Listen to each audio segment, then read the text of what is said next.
Matters of Decorum. I'm Scott Corum. This is what matters to me. Role-playing games. It's one of the hobbies that I've engaged in the longest. I've been playing since I was in 6th grade. It's one of the things that has consumed the majority of my attention. It's what I do for a living. So I thought I would talk about good games and bad games. What makes a role-playing game a good game, and what makes a role-playing game a bad game.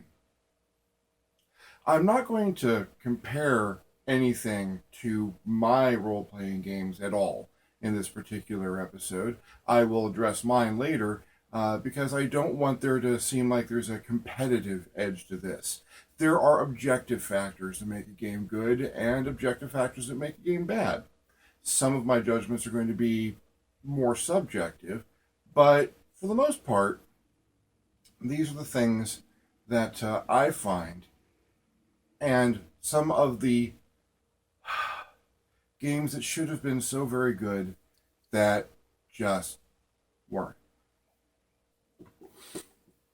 This is Dungeons and Dragons. Well, it's the Dungeon Master's Manual. Dungeons and Dragons has always come in a number of books. Here is the edition to end them all, 3rd ed. Here is the other edition to end them all, 3.5. And when I talk about what makes a game a good game, I will talk about Dungeons and Dragons 3.5. 3rd and a half edition. And if I'm talking about what makes Dungeons and Dragons 3.5 a good game, I also have to talk about Pathfinder, because Pathfinder basically took Dungeons and Dragons 3.5 and tidied it up when Dungeons and Dragons went to a new edition. What makes 3.5 and Pathfinder a good game? Not only is it based on a classic property, and does it handle that property really well with a lot of respect. The mechanics are organized and unified. The same thing that you do to engage in combat is relatively the same thing that you do to use a regular skill. They made the art absolutely magnificent in both of these products. The writing is spectacular. The play flows beautifully. And a first-time game master can pick up one of these books after a good day of study, run a game for first-time players. You have good entry into the system. Very good entry into the system. It's really well supported. There are a huge number of products out there, and if it's a product for 3.5, it'll work for Pathfinder. It is slightly backwards compatible, but for the most part, 3.5 and the D20 system that it's based on is elegant and smooth. The mechanics are nice, and it's one of those systems where you get to roll all of your dice. I like that. That makes a very good system. Bad system. I'll have to put up a graphic because I don't own a copy. Dungeons and Dragons 4th edition. 4th edition gets a lot of hate. And rightly so. Unfortunately, I've run 4th edition. I've played 4th edition. I've used other people's copies. They took the elegant spread of information, the character classes and their diversity and the flavor of the system, and they tragically dumbed it down, trying to make it very little more than a massively multiplayer offline role-playing game. They relied heavily on an online experience to accompany the book experience that never occurred. That wasn't the company's fault. That was a tragedy befalling the design team, and perfectly understandable that that didn't materialize in the face of everything that happened. But it was something that they had relied on very heavily to cover the gaps in the printed material. The combat was entirely tactical. You could not engage in narrative combat nearly as easily as you can with 3.5 or Pathfinder. And if you don't have the right toys, you aren't going to be playing it very well or very smoothly or understanding what's going on. And there were a lot of toys. They produced a lot of background material and products to go along with it. Maps and tiles and toys and cards. And it pulled from the printed product and relied heavily on Halo purchases. It was a pen and paper role-playing game with DLC. And that did not work. They added extra material to the game world that did not need to be there while not providing enough information to have a proper game world. They took away from the ability of the game master to have a narrative experience and made sure that everyone had to have all their cards lined up so that you can play your things. They took away the diversity between the character classes. Everyone had their abilities. They did about the same amount of damage the same number of times a day. It was awful.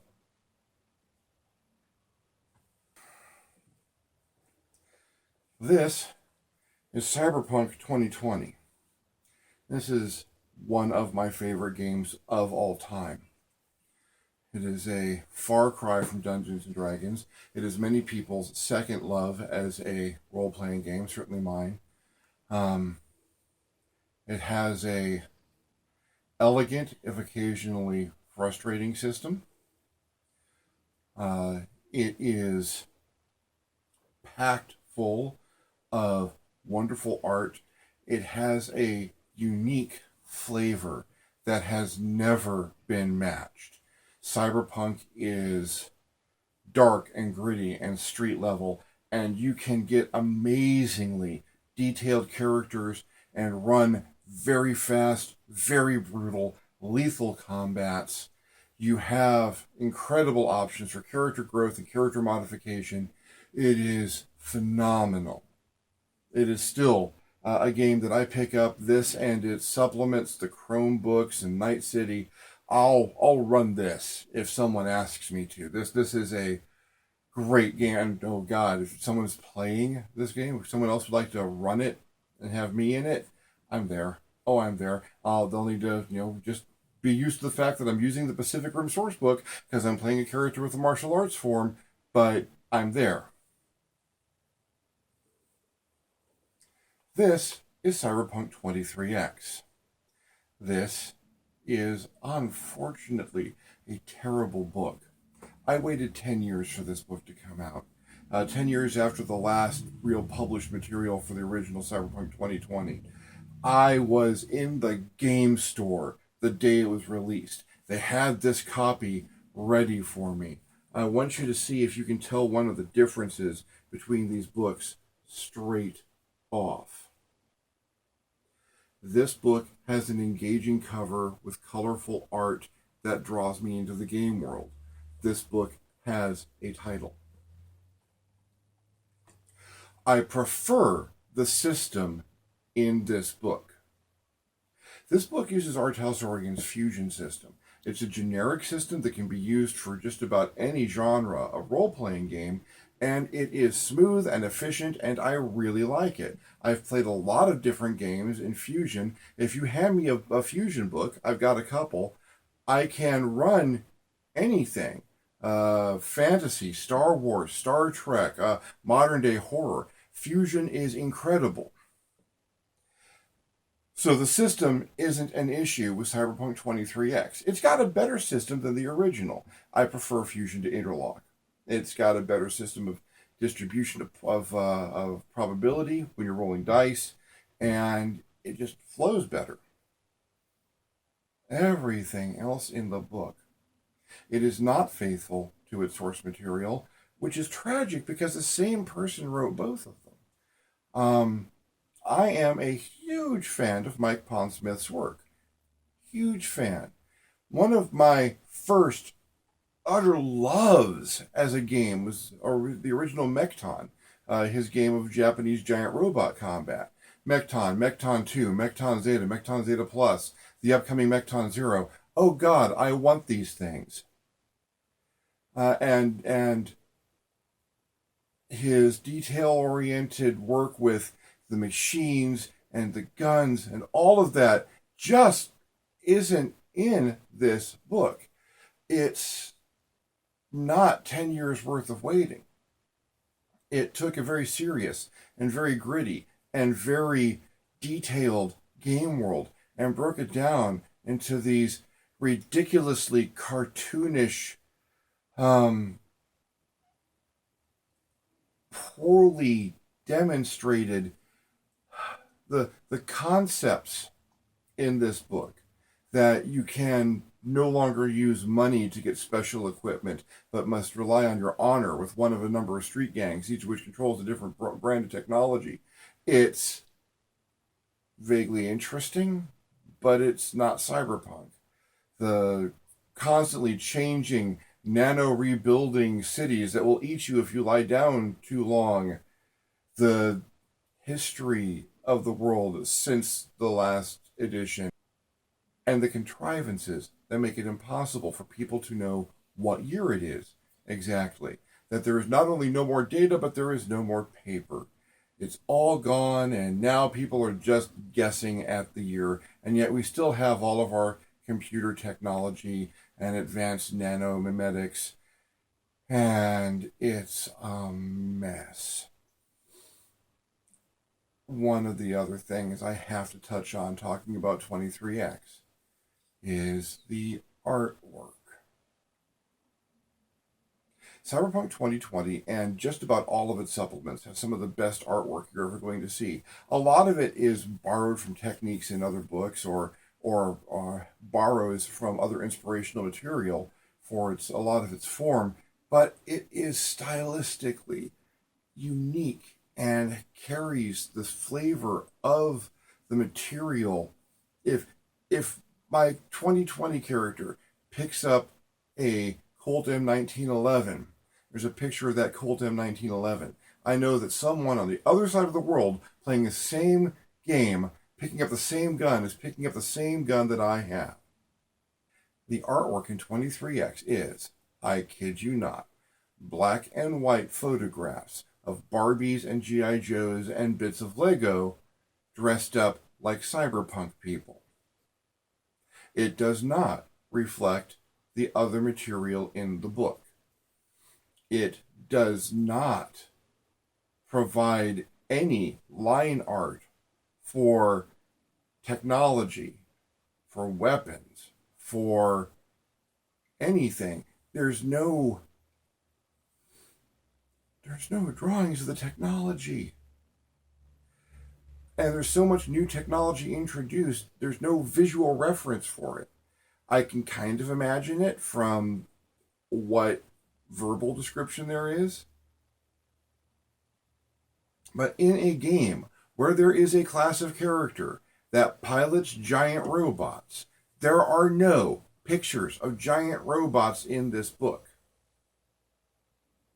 23X isn't just a bad game. It is a tragedy. There are two strengths to this book. One, as I said, it is based on the fusion system, with which I have no problems. There are options to play material from 2020 in here, but all of that material is in the old interlock system and has not been translated to fusion. So you cannot use the older material in this book with the system in this book. The other good thing about this book is it is printed entirely on recycled paper using soy ink. So this book has a tiny carbon footprint, and you could eat this book were it boiled down to a more palatable texture, and you wouldn't get any sicker than you did if you read it. This is the original West End Games Star Wars the role-playing game in their D6 system. This is an excellent game. I love this game. This game is an excellent introduction to role-playing games because the system is that smooth and flows so quickly. You can pick it up in an hour or less. All you got to do is be able to roll dice and count. It contains the full flavor of the Star Wars universe. When I play this game, I can do things that I do in Star Wars, that you see in Star Wars. When you see a Jedi doing things, they're doing things you can do in this book. When you see people fighting blasters and lightsabers and what have you, you can do that stuff in this book. Space fights, you have it. You have it all. The flavor of Star Wars, the feel of Star Wars. It has a character template system, but it also has systems and rules for creating your own character templates. This book has Wookiees in it. It's awesome. And just unbeatable. I bought this particular one at Disneyland, getting off of the Star Tours ride when it first opened. And I have almost used it to liquid form. I have most of the supplements for it. There were a lot. This game is so spectacular and so important to the Star Wars community. They took material from Ralph McQuarrie's original drawings, design ideas for Star Wars, and turned them into separate items to populate their books of equipment and droids and opponents and aliens. That material was so well put together and so well presented that as it appeared in the role-playing game, it appeared in later films, including the trilogy and Clone Wars. This is a great game. This game sucks. This is the D20 version of Star Wars. It uses the OGL D20 license and tries to shoehorn Star Wars into that system. The system's fine. OGL is as I've talked about with D&D, it's a fine system.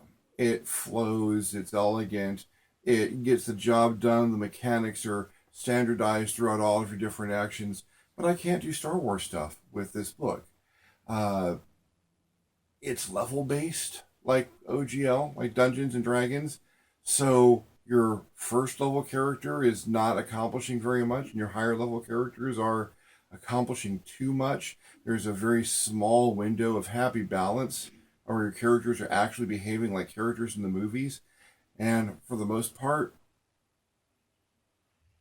it doesn't feel like Star Wars. That alone makes this, in my mind, a bad game. It is a Star Wars role-playing game where I can't do Star Wars things. My lightsaber combat isn't anywhere near as fast or elegant as it is in the D6 system. It's clunky, and I'm referencing on my feats, and my character progression is on these rails that don't follow how characters in Star Wars progress. There is no Luke on Dagobah montage moment in this. It is a fine science fiction role-playing game and a poor Star Wars role-playing game. This is a good role-playing game. This is Mutants and Masterminds First Edition, based on the OGL yet again. That OGL D20 system really did fuel a lot of product lines and a lot of amazing creative stuff. This is one of the best superhero role-playing games I have ever played, bar none. I've been playing superhero role-playing games from a ways back. There's Champions back here behind me, and Villains and Vigilantes. I don't have a copy of Superworld, but I sure as heck played it. but this is Mutants and Masterminds. It takes the elegance of that D20 flow and flexibility and uses it to its fullest extent. The power system is incredibly diverse, beautifully detailed, and at the same time, simple to understand and simpler to use. You have an incredible variety of character possibilities in this book, and it feels like superheroes. It goes everywhere from that dark and gritty street level campaign to that 4-color punching people through buildings and saving the galaxy from world eaters campaign style. It is amazing. I've played very long campaigns in this. I've enjoyed them thoroughly.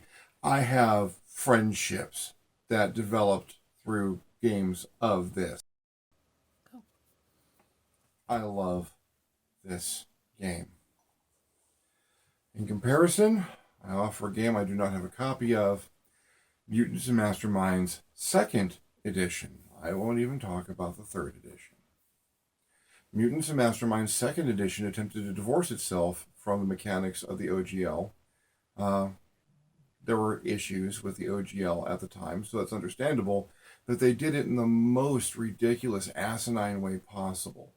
They divorced a character's statistics from their performance, so it doesn't matter how strong you are, it doesn't matter how agile you are, you have to buy up all of your bonuses separately, which is, why do you have statistics if you're going to ignore them for the most part?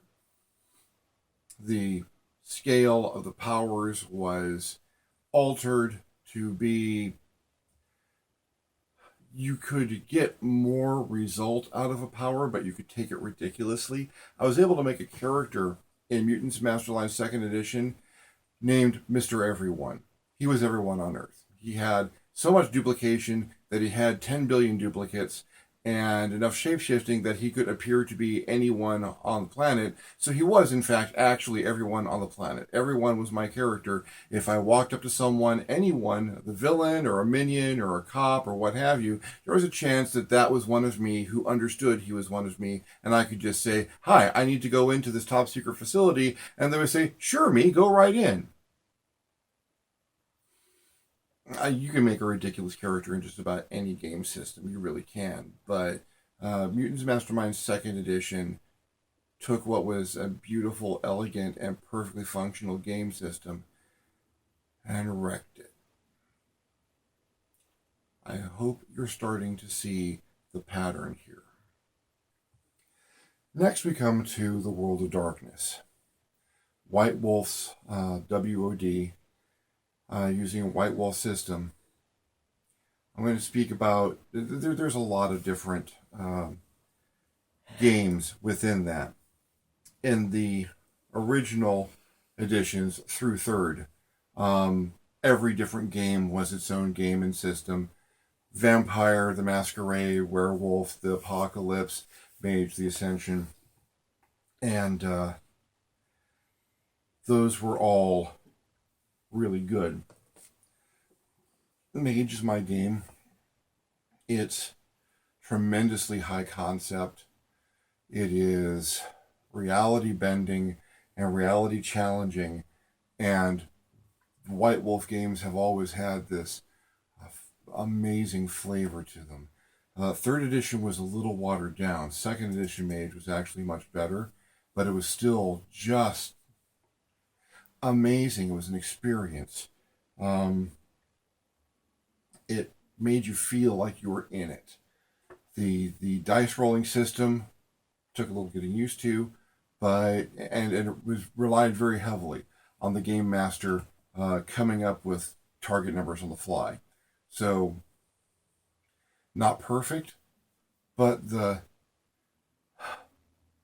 world was so engaging, so flowing, so open, so inclusive of everything. It was the Terminator and the Sorcerer's Apprentice and everything in between. It gave you a feeling of empowerment to play it. Just amazing. And the classes ran along a set of not entirely defined terms. You got your goals, and you got your enemies, and you got your friends, and you got your path, but how you went about those things, extremely variable, and just a ton of fun. Then we hit the 4th edition. Now, a clarification. They changed how they worked things mechanically in the 4th edition. There was one core rulebook for the World of Darkness. I have a copy someplace. That thin, basic core rulebook for World of Darkness, which allows you to make up a standard, plain old human being, is one of the best goddamn role-playing game books ever published. It is smoother than Fusion. It is shorter than GURPS. It is easy and clean and neat and concise, and they've fixed all the mechanics, and there's no longer any GM heavy laden target number mechanics, because it's all based on simple, focused number of successes on a single number from the number of D10s that you're rolling. It's amazing. So they took the core of the system, unified it for all the different games, and it's glorious.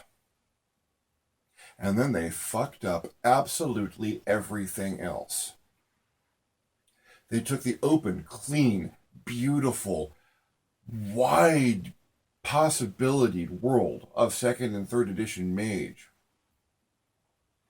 and they crossed off all of the essay questions and made them all multiple choice. They took your huge realm of possibilities and narrowed it down. You will be one of these 5 things. One of those 5 things which will follow one of these 5 philosophies. Then you get some powers, and now you play.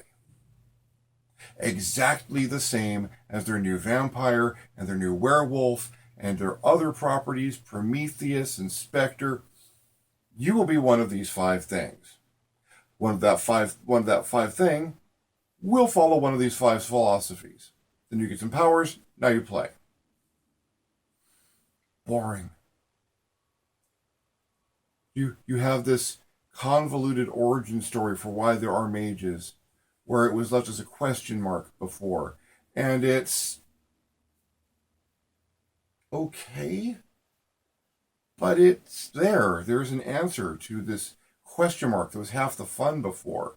There's these concrete answers to questions that you didn't want answered. And all the broad spanning possibilities that were laid out flat for you, these hundreds of books of material in the 2nd and 3rd editions. No. It's all much simpler. It's all very clearly defined. It all has these rails. Now run along your rails and be a good gamer. To which I say an enthusiastic fuck that.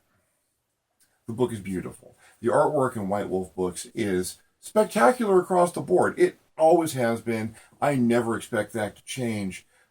So this is a gorgeous book. Look at that foil cover. That's astonishing. It's amazing. It looks beautiful. It looks mystical.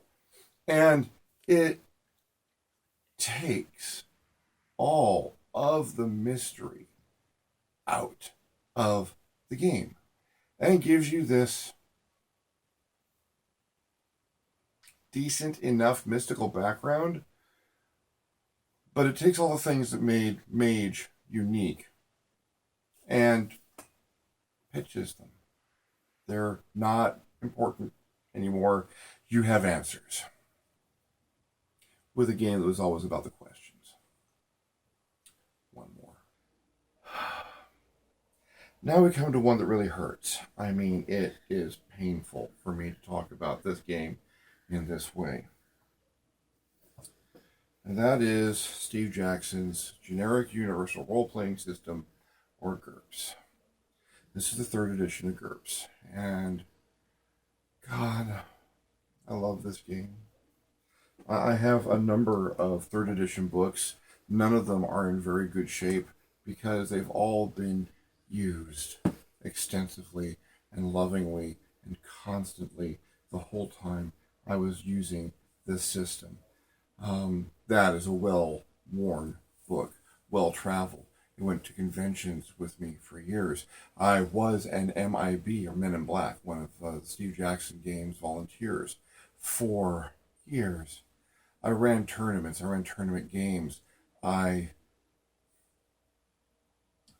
used this game for everything because you can use it for everything. It is the most supported role playing game system and edition of all time. I have hundreds of GURPS third edition books. You cannot see all the way up, but this bookshelf, you don't see any GURPS in this bookshelf because they're all across the top.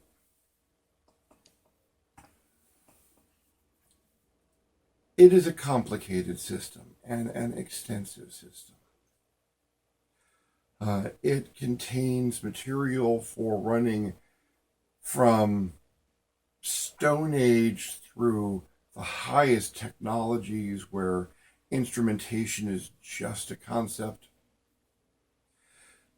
You have the ability to make characters without limitation. You can build the most amazing, phenomenal, detailed characters in this, but yet everything is still accomplished with the same basic unified mechanic. It is amazing. I've purchased 3 of these over time and acquired even more. I started playing GURPS when it was second edition, and I collected a few second edition books. When third edition came out, I got this book and started buying them all over again. But it was okay. They were mostly backward compatible. They changed a few things about how ranges worked and a couple of statistics for ranged weapons. But aside from that, the same material and the same mechanics worked the same between second and third editions.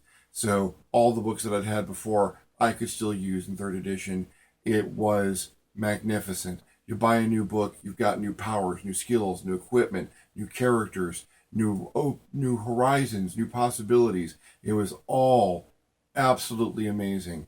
I supported this game for decades and still always will have a very fond place in my heart. This is a good game. A short while ago, a friend of mine wanted to try running this. Now, a group of younger players that I play with occasionally. And so I'm a big fan of Discworld, and I found that there's a game for Discworld, GURPS Discworld. So everyone make up characters and we'll play next week. To which I said, she's not kidding. Make your characters up this week. You might want to start tonight. You can get the free guidelines for making these characters online. Here's the web address. Go get those guidelines and start making your characters tonight. The next week showed up and everyone's like, well, I didn't do it, so can you make me up a character really fast? To which the answer was, oh, fuck no. You're just totally screwed. We're going to be sitting here for hours while I help you make these characters. So the first time you make a GURPS character, it's a chore. It takes a while. You need a book this size. You're going through most of it just to make your character. You have decisions to make because there are no classes or character types or templates or packages to guide you in what your character is going to be. Most players are used to a level system or a D&D type system where, the system tells me what's available, and then I tell the system which of these choices I want to take, which is not this system. This system gives you nothing but possibilities, and you have to decide what kind of character you're going to make. Most people who have not played a game like this take a while to make that adjustment. We eventually did get to playing the game. It was fun, but There was 6 hours of character generation beforehand. Totally worth it. Good game. This is GURPS 4th edition. First problem. What you were able to do with this in 3rd edition, you require these to do in 4th.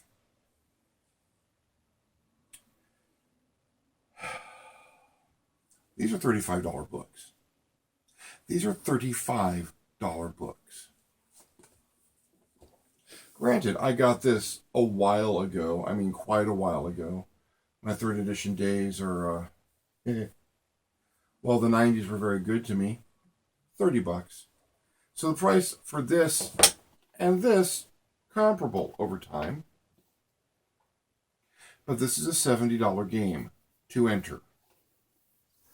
And you might be saying to yourself, well, this is the character's book. That's the campaign's book. If I'm a player, don't I just need this? No, because a lot of the stuff about how the characters work is buried in this book. You need both of these. You need both of these. Someone from Steve Jackson Games may try and tell you that you don't need both of these, but I'm sorry, you do. If you're going to play a martial artist, not without this book.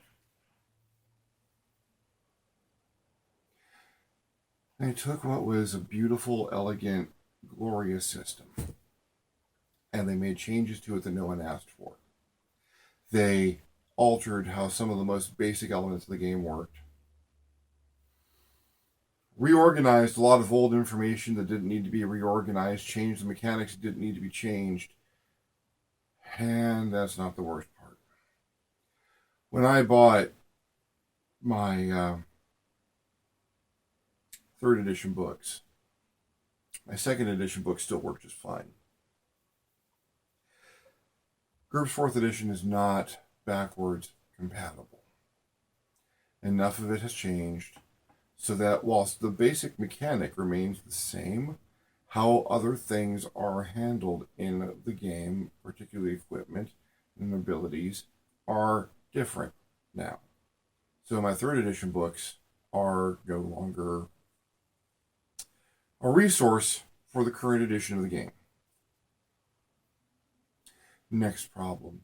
And it's not with this book, but it's with the other books in the series. They want to believe that this book and this book has all the character options you're really ever going to need. Maybe a few other things you're eventually going to need, but there isn't as much information in the other books of this series as there were in the 3rd edition books. If you buy the 4th edition fantasy book, expecting to get your magic spells and your weapons, no, that's the 4th edition magic book.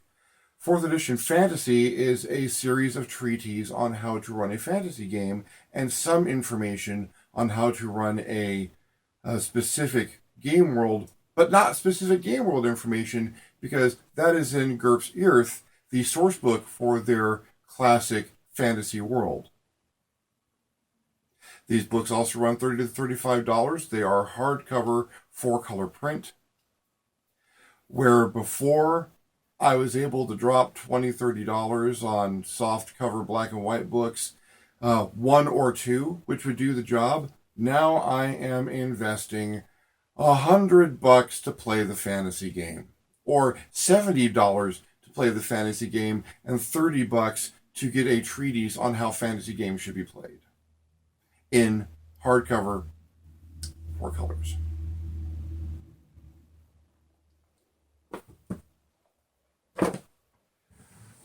The pattern that I referred to before, the pattern you may have seen there, I like to refer to as the curse of the 4th edition. D&D was doing really well. The 3rd edition brought a resurgence, and the D20 system that, with the open game license, was magnificent, brought new popularity, brought new blood and life to the whole hobby. And then they generated a 4th edition that was all 3 books, 4 colors, hardcover, and you had to invest another $120 to $150 to start back in at the new edition. And then there were toys and things, and no one needed a fourth edition of D&D. No one needed a fourth edition of D&D. Completely unnecessary. World of Darkness. World of Darkness's second and third edition books suggested that there was an end game coming in that edition, that the world was going to end. You know, werewolf, the apocalypse. That the apocalypse was going to come. And it did. And it was unsatisfying. It ruined the majority of the characters and concepts that people had built up. It was no, you're done playing this game. Wait for the new edition to come out, and then the fourth edition came out. It was all hardcover and foil prints, and they changed the system fundamentally. They'd destroyed the old world and brought in this new one, and it did not work nearly as well. Cyberpunk 2020 to 23X.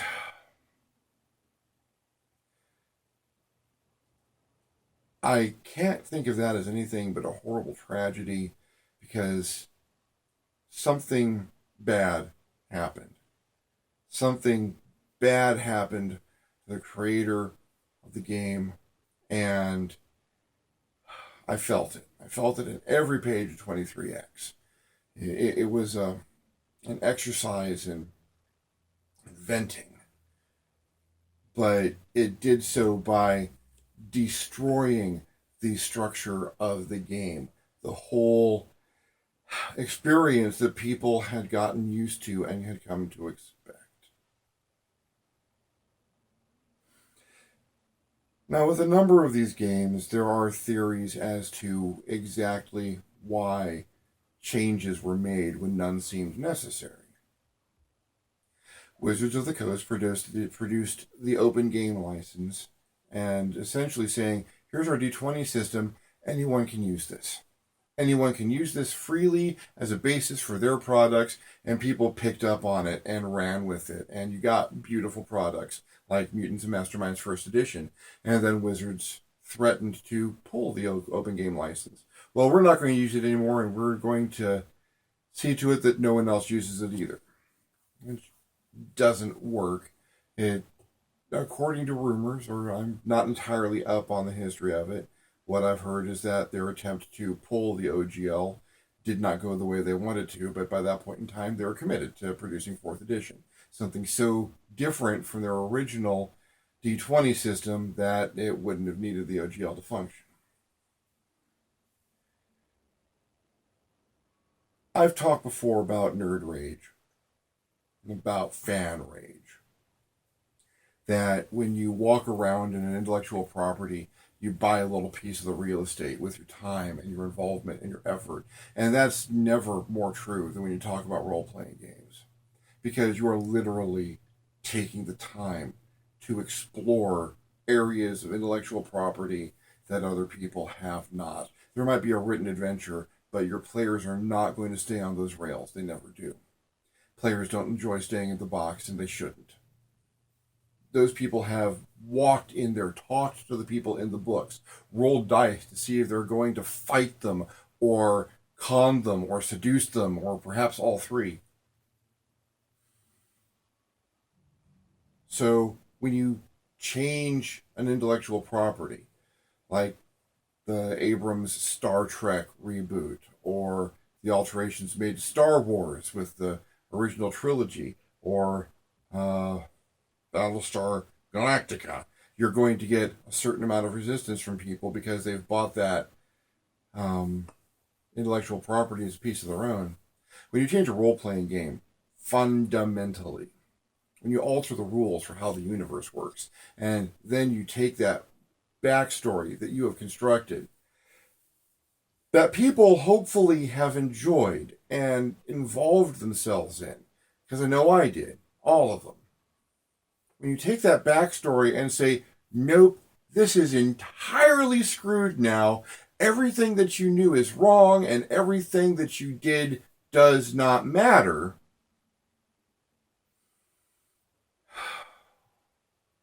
You might be producing another product line, but what are you doing to your customers? What are you doing to the people who invested? That makes it a bad role-playing game to me. I've got examples of other bad role-playing games, standalone products, but these are perhaps the most important comparisons to make because these were solid ground. These were things that people had stood on, that they made history with, that you had players across the country and in other countries who were united in how they loved the original versions of these products. And then, in the course of 4 or 5 years, everyone just lost their damn minds and flipped, changed, made it different. Sometimes just for the sake of being different.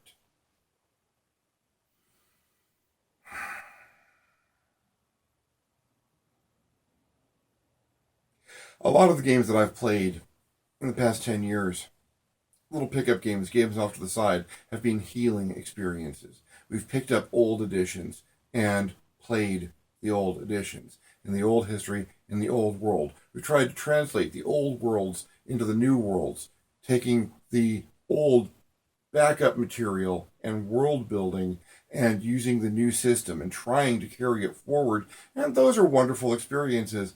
I shouldn't have to do that. I honestly shouldn't. That's not work that your players, that your customers should have to do. Your customers, if you are producing a role-playing game, should have the experience that they want with the game. Should it be able to build on the old material but not have to abandon it, not be forced to abandon it by the production of a new edition, especially not if you're going to be producing a new edition every 5 years. I've been in games that have lasted 10 or 15 years, and through multiple editions being published. You're not bringing new people into the hobby by throwing down something that the old people aren't going to appreciate. Losing customers isn't a great way to get new customers. However, you keep your older fan base happy, and they will bring a new generation in.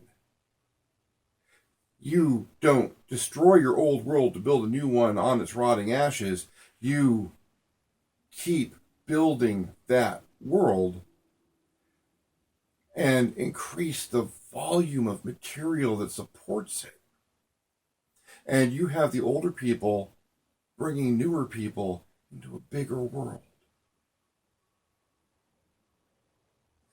That grows the industry by growing the hobby. And that, as a player, a game master, or dungeon master, that's all I want.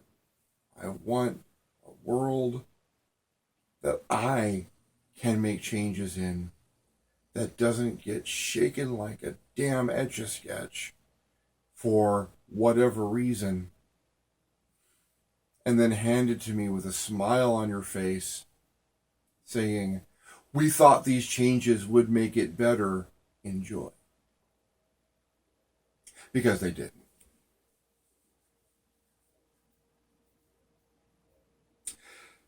Next time I will be discussing more about my game, how it has started and grew, and how I intend to carry forward with it, as opposed to the Etch-a-Sketch and grenade technique of nuking the old one and trying to force a new product down people's throat. Am I bitter? Yeah. Yeah, I'm bitter.